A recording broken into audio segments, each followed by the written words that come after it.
All right. I'd like to talk with you this evening about being hungry. Somebody said, I'm hungry. It is something I like to share some ideas and thoughts with you. I'm not asking that you believe anything that I say. I'm not asking that you agree with me. I'm merely asking that you stand on and in the conversation that we'll share with you this evening. And if there's something that I say that can fit and work for you, I say use it. If not, discard it and let it be. Is that all right? Yeah. Say, that's fair enough. Very good. All right. One of the things I have realized, and many of us have, that if you want something out of life, if you want to change yourself, if you want to acquire something, if there's some goal that you want to reach, that is really not easy as some people will make us feel. That living your dream, changing your behaviors, overcoming negative habits, it's challenging. It's hard. That living alone is just very difficult. And once we begin to come to grips with the fact that living is difficult, life is very challenging. I heard a song once by a guy named Dimples called, If It Ain't One Thing, It's Another. I say to you, if it ain't one thing, it's 12 others.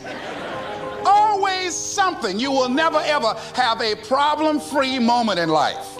Somebody said, and I like this, that you either in a problem or just left one or headed toward one. Anybody found that to be so? Raise your hand if you know what I'm talking about. I mean, there's always something. So how do we begin to nurture that hunger? What are the characteristics or the qualities of people that are hungry? What will it take for me to get some of the things that I want? And being hungry for those things. Number one, you've got to work on yourself. It's very important that you engage in an ongoing process to develop you. Spend more time on yourself than what you've been spending. It's very important. You owe that to yourself. I was reading a book by Og Mandino called The University of Success. Read one line, gave me a chill. I didn't have to read anything else in the book. He said, many of us never realize our greatness because we become sidetracked by secondary activity. We spread ourselves too thin, don't know how to say no. And we find ourselves doing all kinds of things and never ever have time to do those things that we need to do to work on ourselves. And then there goes a second, there goes another second, there goes another second, and we can't stop and hold time. And before you know it, you wake up one day and you're behind in your dreams and your bills.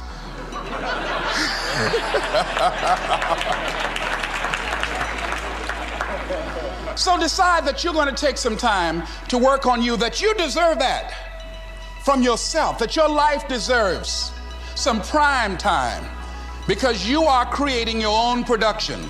As Michael Todd would say, you are the star of your show. You are the director. You're writing the script. And you will determine whether your life is a smash office hit or flop. You determine that. Working on yourself, talking to yourself. That's so very important. Overcoming the negative conversation, that inner dialogue that's going on all the time, even when you don't want it to be there. You can't stop yourself right now from thinking. You can't do it. It's going on. And so learning how to empower yourself, part of doing that is standing up to yourself.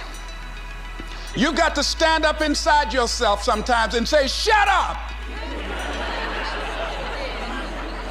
You've got to do this. I was going to give a presentation, and this voice inside of me saying, you can't do this. You don't have everything it takes. I shut up. Yeah, I'm behind on my bills, and you're telling me what I can't do. I have got to do it.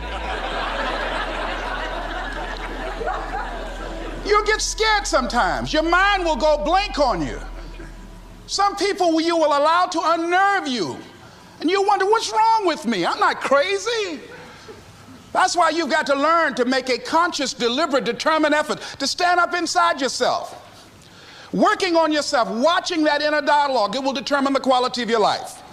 I don't believe this. I know this. I've had a challenge of losing weight. I'm walking through the airport, this voice say, why don't you have some M&M peanuts? No!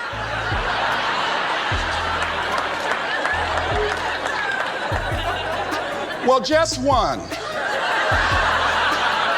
Then after you eat that, you might as well have a Snicker now, you sucker. I mean, it's challenging. My mother fixed the kind of sweet potato pie you can't eat with your shoes on. Have to take your shoes off so you can wiggle your toes. It sticks on my fingers. It says, eat it. One little bite won't hurt. That voice, constantly.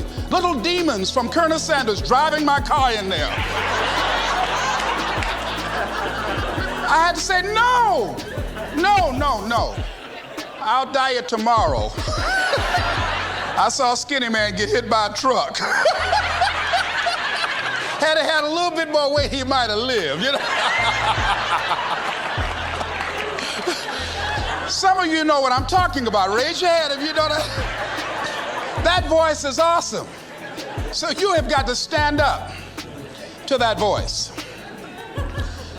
When you're working on something you want to achieve, you have got to stand up to that voice.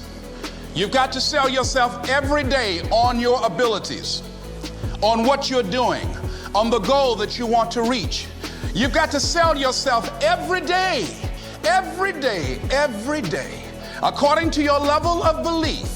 It will manifest itself in what you're doing. Whatever we have right now, whatever we're demonstrating in our lives, is a result of what we believe subconsciously that we deserve. And part of increasing that belief level is that you have got to convince yourself every day.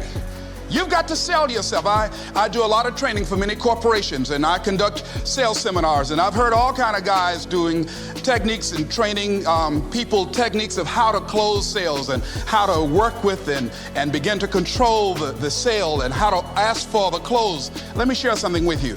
You can learn all the techniques in the world. If you don't believe in yourself, it won't happen for you. I learned all of it. So that's why I do a training called Focus on the Seller. You've got to focus on you. And as you convince you, as you sell yourself every day, you will begin to see a difference in the things that you're doing. Selling yourself on your ability to perform a job, to achieve a certain objective. Telling yourself every day, here I go again. And I got what it takes. This is my day. And nothing out here is going to stop me. And when you go out there, life say, come over here. Say it again. Well, I'll be back tomorrow. That brings me to the next thing. It takes courage to act. Part of being hungry when you've been defeated, it takes courage to start over again. I used to do door-to-door sales, and I was working with another friend of mine, and door-to-door sales, I mean, it's punishing. It's cruel and unusual punishment. And I was a little boy knocking on the door. Hello, would you like to buy a nice working television set? No money down? No! Bam! They slammed the door in your face. And the friend of mine that was working with me, they slammed the door in his face, and I looked back, and he was going to the car. He said, I can't do this. And he sat down in the car, and he said, you go ahead, I'll be here when you get back. Now, he had a mother and father to take care of him. My mother was ill. I am adopted. I was hungry. I had to go on. I learned something about myself. That when you step into your fears, somebody said, it was Winston Churchill, he said that courage is going from failure to failure without losing enthusiasm. When you step into your fears and continue to push yourself to go on, something happens for you. It will enable you to transcend yourself. I went to the next door. You like to buy a nice working television? No! Bam! Went to the next one. No! Bam! After a while, I no longer took it personal.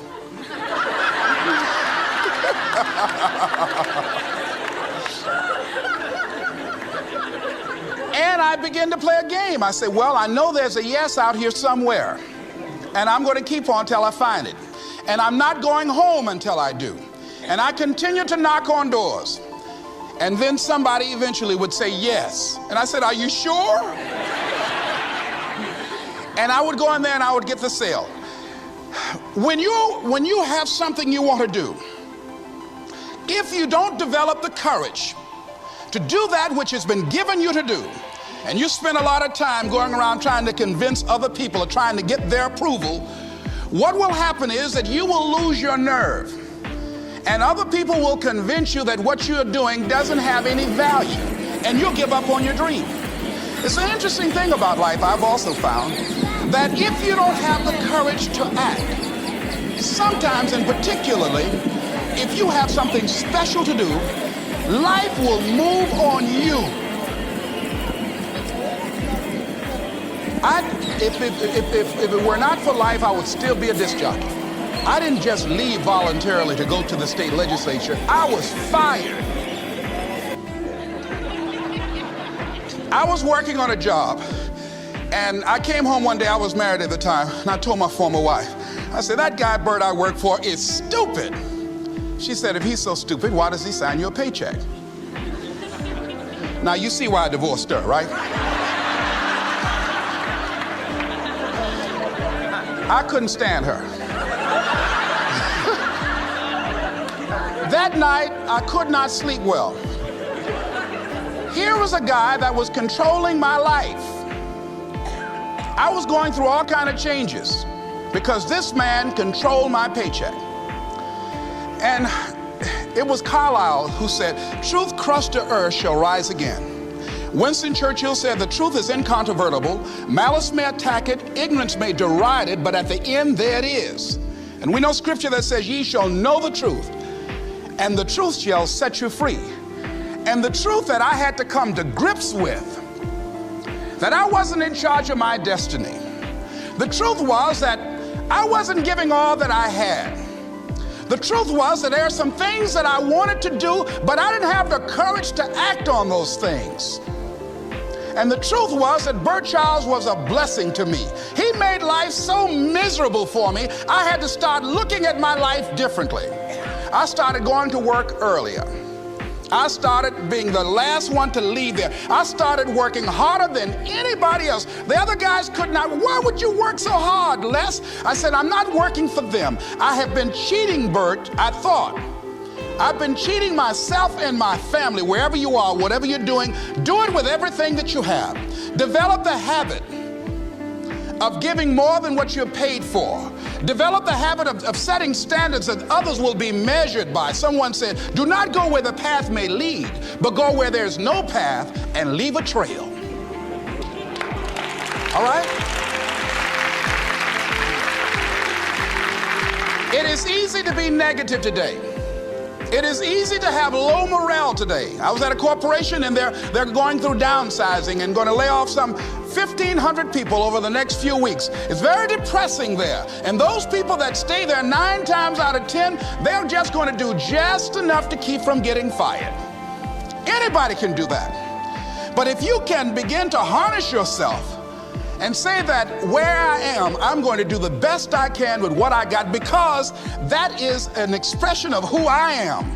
If you get into the habit of just being mediocre, it will become a part of your consciousness. If you get in the habit of giving less than what you have it within you to give, it will begin to reflect itself in your personality. It will begin to damage you psychologically. And you don't want to be a part of that kind of self-destructive behavior. And so you want to set some high standards for yourself. The next thing, part of what feeds that hunger, you've got to develop a sense of urgency. Aurelia said, stop living your life like you have 1,000 years to live. In life, you're either here today and you're gone today. If there's something that you want to do and you can't do it all at one time, do just a little bit of it. I like what Robert Schuller says. He said, by the yard it's hard, but inch by inch, anything is a cinch. Do just a little bit of it. A friend of mine, Bobby Kerr, used to be a roommate. Bobby wanted to go into the area of public relations. He loved working with the public. Young lady he wanted to marry named Clarice. Bobby was a great procrastinator. Pretty soon the job where Bobby worked, they transferred him to another location. He went out to celebrate with the people on that new job site. And Bobby suffered a massive heart attack and died. Bobby didn't drink and didn't smoke, was under 40, and he died. Ask your question. How much time do you have left? How much time do you have left? When you start thinking about that, we don't know. We don't know. Bobby took all the greatness and all of the talent and all of his abilities to his grave with him. One of the things he could have put in parentheses under his name, he didn't use all his stuff. And most of us do that. Most of us don't use the stuff that we have brought into the universe. And we want to make a conscious, deliberate, determined effort to start living life with a sense of urgency and using what we've got. Using ourselves up. Sharing what we brought into the universe to share. Because if we don't, nobody else will. Stop wasting valuable time, knowing that if we begin to live our lives as if each day were our last, our lives will take on a whole new meaning. They take on a whole new expression, valuing each moment that we are blessed with. The next thing that begins to nurture that hunger, honor yourself as your word. Don't give your word out lightly. When you throw your word out there and you don't honor it, it makes a statement about you. If you decide to maintain a sense of integrity with yourself, that if I speak it, I'm going to live it. It's who I am. And I'm going to be very cautious in how I give my word to others, and most of all with the commitments that I make to myself, because I want my life to reflect my words and honoring who I am and what I express. Another challenging area in terms of nurturing and developing that hunger in yourself is learning the art of becoming single-minded.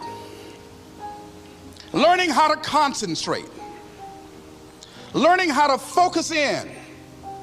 And you'll be surprised at the things that you're able to do.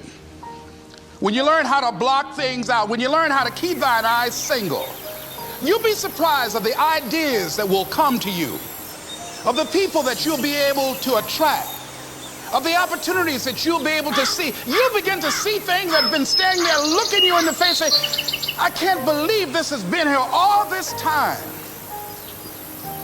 Here's a habit that I do. Maybe it might be of some value to you. I get up in the morning and I start writing what great ideas that I can think of today that can improve me and that will enable me to reach my goal. And I just let my mind flow. Sometimes I write 15, 20 ideas. Some days it's more difficult than others. One idea can change your life. One idea can turn your life around. Deciding that you're going to focus to develop your skills. The guy was the new owner of a baseball team that was in the basement of the league when he took it over. He went to the pitcher and he said, what is your best throw? And he said, well, I got a good curveball and I've got a good fastball. And he went on talking about his different throws. He said, but tell me this, what is your best throw? He thought for a moment. He said, I've got a good fastball. He said, that's all I want you to work on. Nothing else. Just develop your fastball. The next year, they went to the World Series. Most people don't know where their fastball is. Most people go through life never discovering what their talents are. Most people never develop their talents. They have skills and abilities, but if you don't nurture them, if you don't develop them, they will never serve you. Your gifts can take you many places if you develop your gifts. Most of us don't like to do those things that come easy to us. I've always loved to talk to people. I decided, taking this advice, to develop my skills as a speaker. And my gift has developed and it's taken me many places. You have something that you brought to the universe, and that if you decide that my life deserves my developing this, what I do well, and becoming the best at it, and mastering myself, and seeing what I have within me, if you decide to drop your buckets where you are and develop your gifts, I grant you, you'll never ever be without. I grant you that your gifts will take you places that will literally amaze you. I grant you that if you begin to work to develop your gifts, you'll develop a strong sense of happiness. You'll get a larger vision of yourself, because part of beginning to get a larger vision of yourself, all of us need some area of our lives where we can have a feeling of competence. That people know when they think about this area, that's something you do. That you eat and sleep that. And that you do that. You do that. And people know it. And you know it. And you know that you know this. If you don't know anything else, you know this. Can you tell I know what I'm doing? Oh, hello. You know this. So you've got to work on it. When other folk are having a good time, you've got to have the strength of character to concentrate, to read, to digest information. If you decide in any particular area that you're concerned about, to make a conscious, deliberate, determined effort to read one book a month in that area, in 5 years, you'll be among the top 5% experts in the world. I read a minimum of 2 books a week. The average American reads only 1 book a year. If you decide that area that you love, that you are going to master that particular area, in this era of accelerated change, overwhelming complexity, and tremendous competition, as you begin to develop and expand your skills and your talents and your vision of yourself, you will always be in control of your destiny. The next thing is, whatever it is that you want to do, you want to do it massively. I have a friend who was telling me that his sales were down. I said, well, how many phone calls you make a day? He said, 25. I said, double them. Make 50 or 75 or 100. He said, oh man, that's just too much. I said, what do you mean too much? You behind on your bills? You talking about too much? You know one way to get back on your feet real quick is to miss 2 car payments? You talking about you're tired? There's no competition out here. Decide that you're going to push yourself. Most people won't do that. Most people give up on themselves easily. You know the human spirit is powerful. There's nothing as powerful. It's hard to kill the human spirit. They asked Benjamin Disraeli, a man who became the head of a country at a time when Jews were not allowed out after 10 o'clock. They said, how did you do it? How did you achieve it against such great odds? He said, nothing can resist the will of a people that will stake even their existence on the extent of their purpose for good. That when you have a made-up mind, when you decide that you want to do something, I was reading something the other day, he said, the power to hold on in spite of everything, the power to endure, this is the winner's quality. The hunger, the ability to face defeat again and again without giving up. This is a winner's quality. You have that quality within you. When you're hungry, you don't care about the facts. You don't care about the odds. Doug Williams played for the Washington Redskins, quarterback. John Elway of the Denver Broncos in the Super Bowl. Everybody was talking about Elway. After the Super Bowl, when Doug Williams made a historic passing game, they asked him, said, how were you able, in spite of all of the negative publicity saying that you couldn't win, how did you do it? He said, I ignored my critics. I just didn't pay any attention to them. I ignored myself because they kept on saying it so much. There were times I doubted whether or not I can do what I needed to do. There's a Doug Williams in everybody here. There's greatness in you. And you've got to learn how to tune out the critics outside and the critic inside. And since I'm going to do this, I'm going to harness my will. And I'm not going to let anything stop me. I deserve this. I'm going to do it until. And this friend, I told him, said, start increasing your calls. I said, I make 100 calls a day. I got a callus in my ear. My ear kind of dark. You can't see it, but it's there.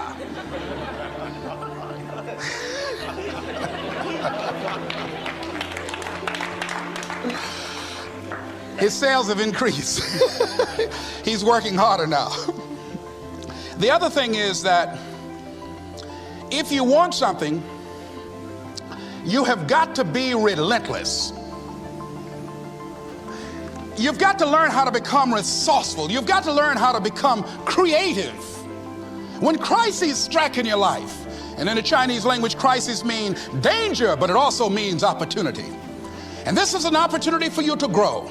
And you've got to be so relentless, regardless of what comes down the pike, that you're always looking for a way to get over, always looking for a way that you can break through, always looking for a way that you can win, always looking for a way that you can strike a telling blow. And pretty soon, I think there's some people watching us in the universe that say, wait, let's call a meeting over here. You know that guy Mustafa, look at him down there. He won't stop. Just that fool don't know he can't get over. Look here. Why don't we do this? Let him go and let's mess with somebody else. Let him go on through.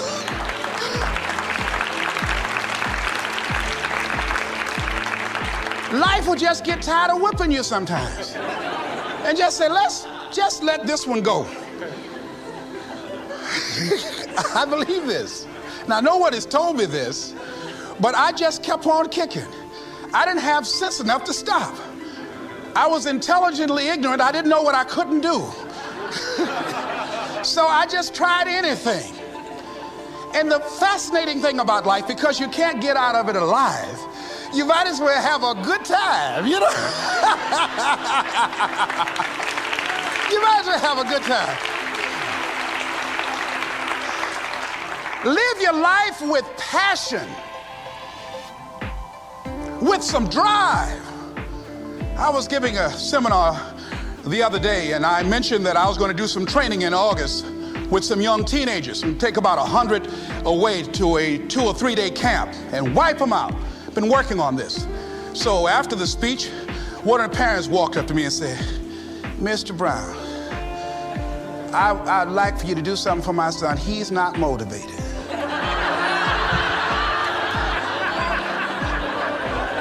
I said, I wonder why.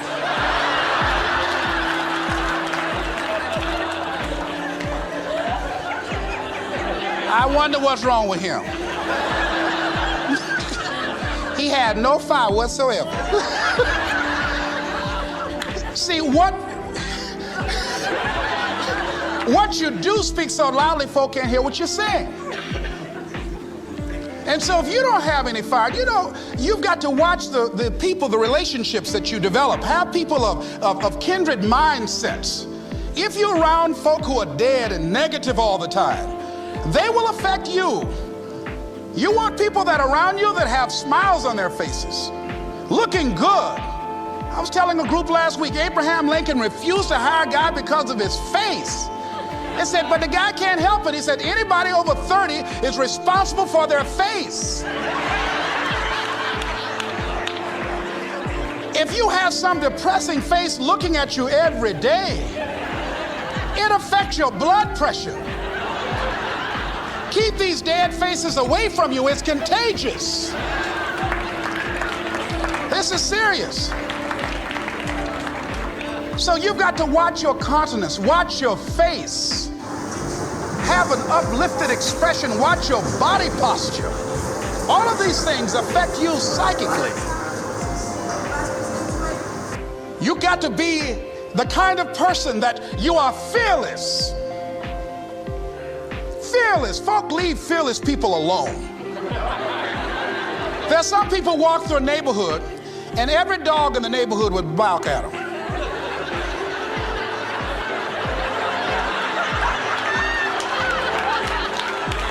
But there's some people come through and ain't nobody gonna mess with this.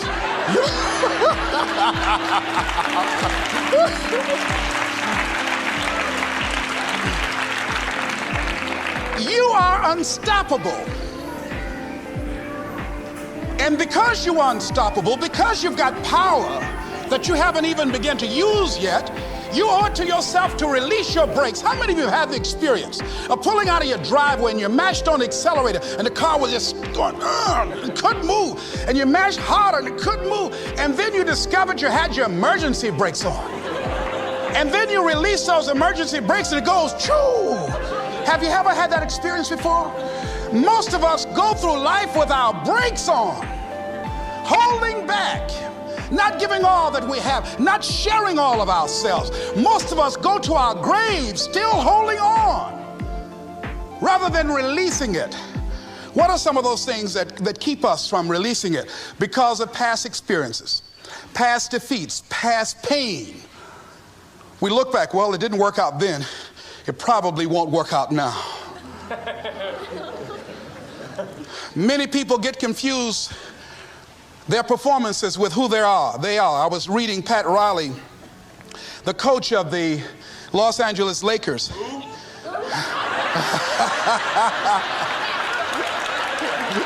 But you're going to like this quote here. After the Trailblazers had blown them out of the water, and I'm sure he said this last night, they asked him, how do you feel? He said, tonight we were exposed for what we are right now. You see? That if my speech tonight doesn't work, it doesn't mean that I'm a bad speaker. It means that what I did didn't work tonight. And I've got to separate what I do from who I am. And I've got another shot. See, the last chapter to your life has not been written yet, and it doesn't matter about what happened yesterday. It doesn't matter about the things that you've done that you feel guilty about. If you wouldn't do it today, you're convicting an innocent person. You've been reborn to a new state of consciousness.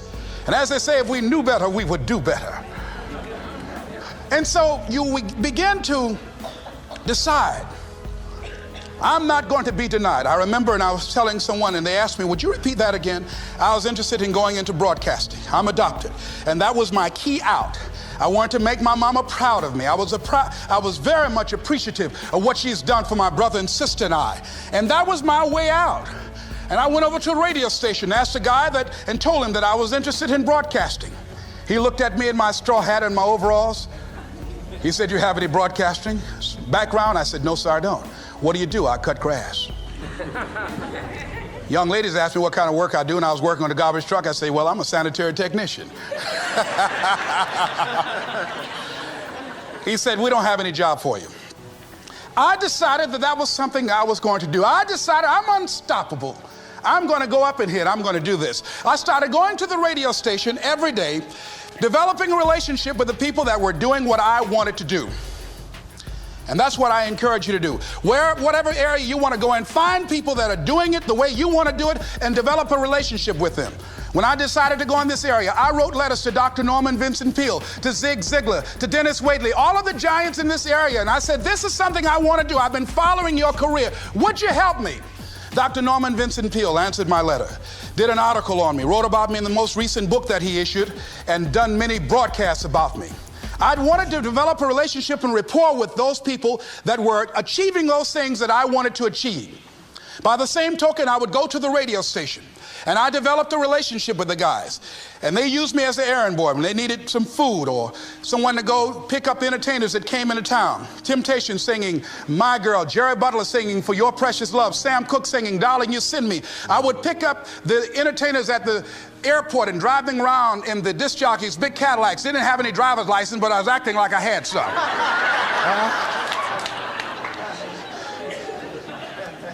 Every day I used to go home and work on my communication skills, developing myself.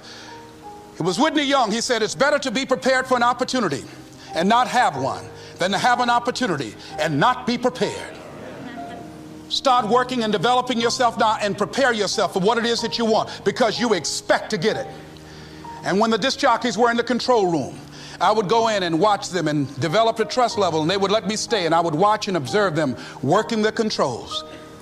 When you want something out of life, don't worry about how you're going to get it. How is none of your business. The most difficult thing it is to hold the vision. It's to hold the vision.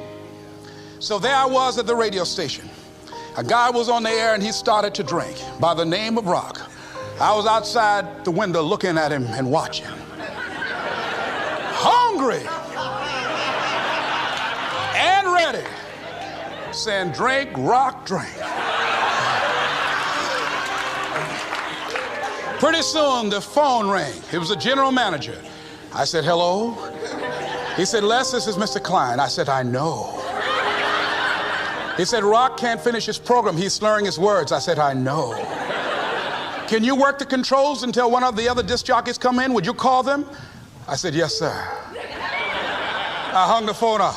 I said, now he must be thinking I'm crazy. I called my mama and my girlfriend Cassandra. Said, y'all come out on the front porch and turn up the radio. I'm about to come on the air.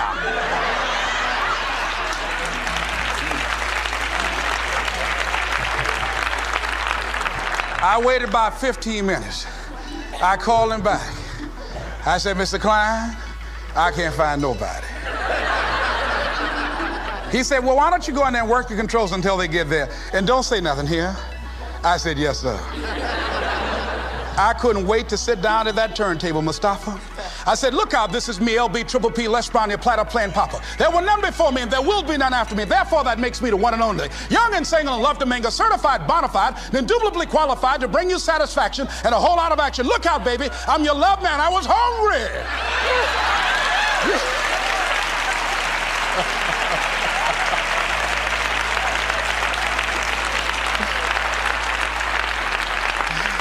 Shake somebody's hand on your right and left and say, you've got to be hungry.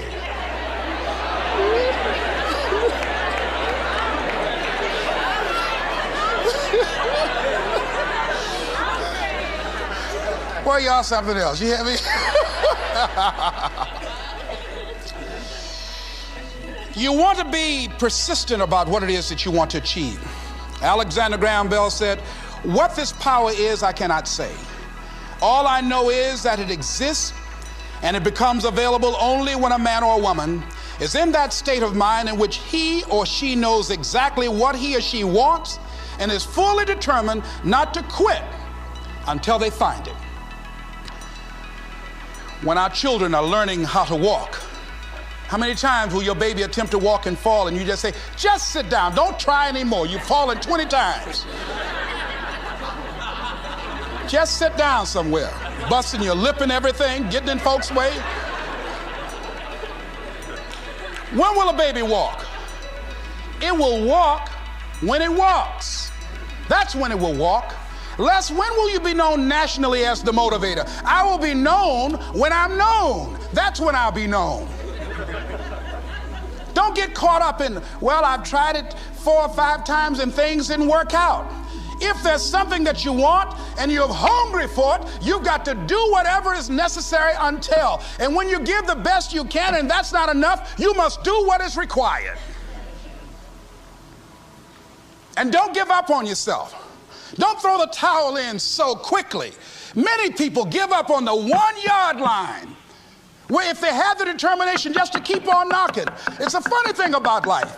If you're home one day and someone is knocking on the door and you say, I don't want to be bothered today. And if that person just keep on knocking, can you believe that fool's still knocking? Pretty soon you say, what is it? What do you want? And that's how you've got to be about your dream. Some people, well, I guess ain't nobody home. I knocked on the door, but nobody came. I heard the television on and people were moving around, but I guess opportunity probably went out the back door. Oh, no. See, life is not just that simple. It's not that cut and dry. And that's why most people never realize their personal greatness, because they're casual about life. And when you're casual about life, you will end up a casualty. Life is serious business. So I encourage you to be persistent, to not decide that, well, I've done the best I can. I guess I just can't have it. Don't make that decision. Many of us make premature decisions about ourselves. Calvin Coolidge said something, a man who was a president that was not known for his eloquence or making any historical decisions, but something he wrote about persistence. And he says, press on. Nothing can take the place of persistence. Talent will not. The world is full of unsuccessful people with talent. Genius will not. Unrewarded genius is almost a proverb. Education alone will not.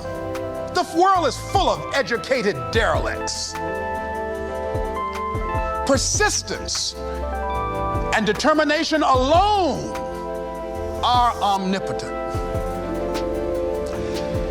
There's a person that is the embodiment of persistence and determination. A person who decided that some time ago that I'm not going to take anything to my grave with me. I'm going to use myself up, and I'm going to give and give and give until my last breath. This summer, I'm going to be working for her and with her, doing training, teaching young people techniques and strategies on how to manifest their personal greatness, teaching them techniques and strategies that will change them at the subconscious level, changing their value systems, and let them see the major role they can play in society. Let's give Mrs. Rosa Parks a round of applause, if you please.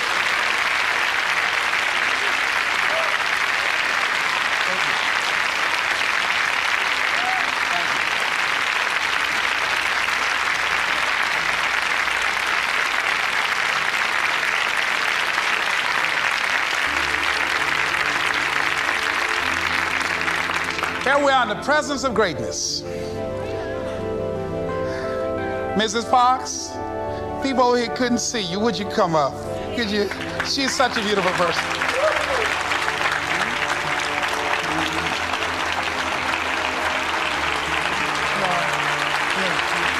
Beautiful person.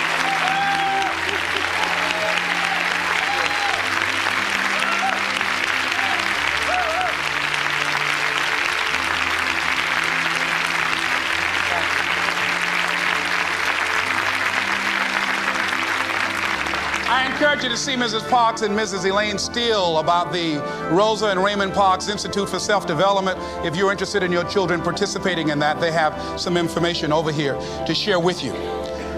It is just fascinating and just a blessing to have this woman when a lot of folk who are giving up.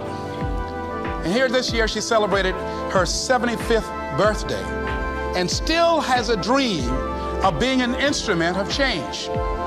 And there is a Rosa Parks in all of us who made a decision at one point in time, standing on the platform of oughtness, as Immanuel Kant talks about in a book called Critique of Pure Reasoning, that there's certain things we know we ought to do. We just know it.